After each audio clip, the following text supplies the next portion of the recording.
அன்பார்ந்த உறவுகளே, இன்று நாம் தென்காசி மேம்பாலம் காவல் நிலையம் செல்லும் வழியில் ஒரு தேநீர் கடையை நாம் பார்த்தோம். அங்கு 5 ரூபாய்க்கு டீ, காஃபி போன்ற உணவுகளும், அதே போன்று ஸ்நாக்ஸ், வடை போன்ற 5 ரூபாய்க்கு இந்த காலத்தில் விற்பனை செய்து கொண்டிருக்கிறார்கள்.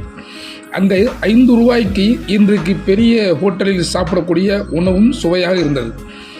இங்கு சென்று இந்த மாதிரியான நிகழ்வை சந்திக்கும் போது மிக மகிழ்ச்சியாக இருந்தது. இன்னும் இவர்கள் இதே போன்று பல்வேறு இடங்களில் கிளை துறப்பதாக தகவல் சொல்லிக்கிறார். அருமையான டீ போன்றோம். இந்த மாதிரி செய்திகளை தெரிந்து கொள்ள சப்ஸ்கிரைபர்ஸ் பண்ணுங்க, லைக் பண்ணுங்க, கமெண்ட் பண்ணுங்க. நம்முடைய சேனலுக்கு அதிகமான ஆதரவு தாருங்க. நன்றி. வாழ்க வளமுடன். Hey there. Subscribe to my channel and also press this bell icon.